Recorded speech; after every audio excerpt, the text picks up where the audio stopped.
Kung Fu Panda 4 is severely underrated. I loved it, and people who can't see the genius of Kung Fu Panda 4 are blind. They clearly went blind from overexposure to pure awesomeness that is Kung Fu Panda 4. The critics are wrong about this film. In fact, if they can't see the genius of this film, then they're wrong about the entire franchise. All of the movies have a reoccurring plot where Po's experience, training, and failures all pay off, which happens again in this film, of course. The theme of the movie is what Po told Zhen. It's never too late to do the right thing. It applied not only to Zhen and Tai Lung, but also to Po. It started with the same formula of Shifu telling Po that he has to step out of his comfort zone and learn something new to better himself. But just like Po, the movie changes over time. Po has advanced in Kung Fu, inner peace, and Chi faster than anyone else, even Oogway himself. Shifu wanted Po to be like Oogway, but Po didn't want to change. But on his journey, he took his own advice and decided to do the right thing and choose a new dragon warrior. And he had amazing character growth along the way. Oogway could have defeated Tai Lung at any time, but instead, he let Po, his successor, defeat Tai Lung. In Kung Fu Panda 4, we find out that Po could have beaten the chameleon at any time with the staff, but instead, he let Zhen, his successor, defeat her, or at least get a good hit in. But after Po revealed he could have broken out and beaten her himself, he gets the final blow and returns the Kung Fu to all the masters she stole it from. This movie was Po's movie. He got more time to shine and prove that he was more than a worthy successor of Oogway all along. Like I said, Shifu wanted Po to be like Oogway, but Po didn't want to change. In the first Kung Fu Panda, Shifu was mad about Oogway's pick for the Dragon Warrior because nothing about him said Dragon or Warrior. Po's pick as the next Dragon Warrior had the same exact effect on Shifu. Like Oogway says, one often meets his destiny on the road he takes to avoid it. Po went on an adventure with his Zhen so he wouldn't have to pick a new Dragon Warrior, yet on this adventure, he realized that Zhen was destined to be his successor and the next Dragon Warrior. As for the lesson that Po taught Zhen, it went perfectly with the theme of the film. People can change. Po changed, Zhen changed, the villain changed a lot, and even Tai Lung changed. This is one of my favorite plots from the entire franchise. Po of all people would know it's never too late to change, because in the first movie, he was a nobody. He even told Shifu, I stayed because every time you threw a brick at my head or said I smelled, it hurt. But it could never hurt more than it did every day of my life just being me.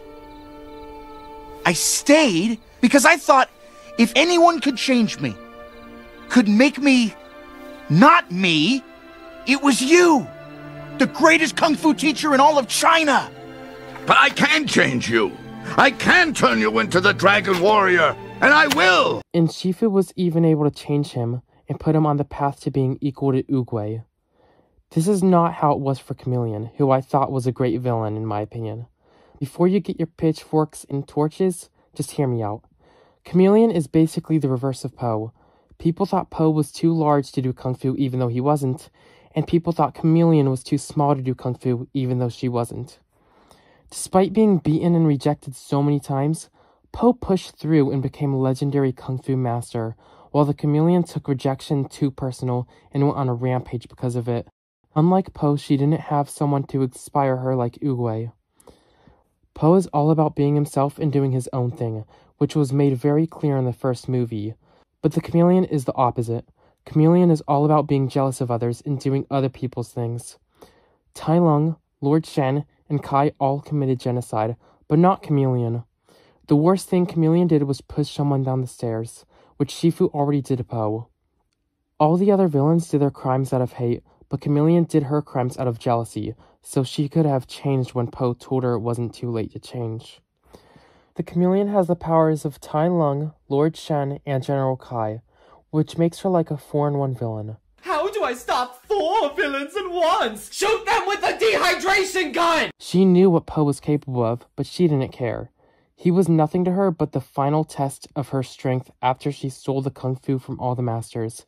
So she gave Po the staff, that way she could fight the great Dragon Warrior at his best. She's like no other villain. The first villain was a student, and the villain of his teacher, Shifu's past. The second villain was the villain of Poe's past, and the third villain was the villain of Oogway's past.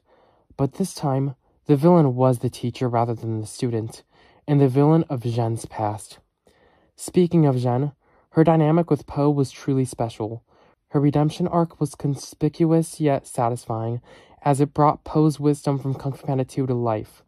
Her and Poe seem incompatible as partners since she's a thief and he's a hero, yet they make a great duo, and Zhen makes a great successor. The Dragon Warrior title is an idea of taking nothing and making something special out of it, like how Shifu made a great warrior out of Poe, and Poe made a great inspiration out of a blank page.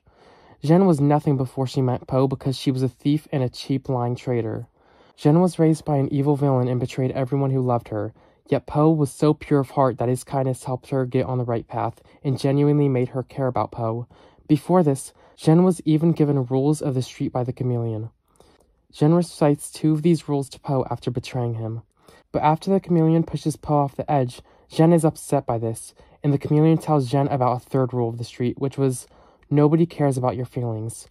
The reason why Zhen never knew about this rule up until that point was because she never had feelings for anyone or cared about anyone else until she saw the chameleon hurt Poe, which is why the chameleon never had to tell Zhen about that rule until then. But Poe was saved by Ping and Li Shan, who went on a journey to help Poe. In the first 3 movies, the B plot was Ping being afraid of losing Poe, but they switched it up this time. I think everyone can agree that the B plot in this film is the best B plot in any Kung Fu Panda movie.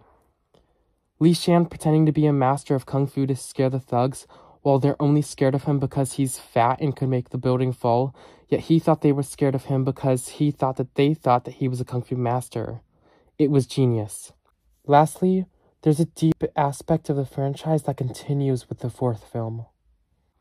In Kung Fu Panda, Poe strengthens his body by learning Kung Fu. In Kung Fu Panda 2, Poe strengthens his mind by finding inner peace.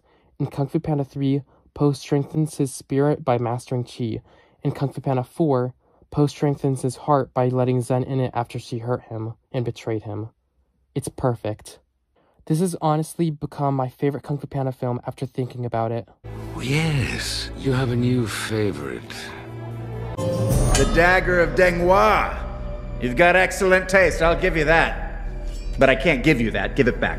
If you insist.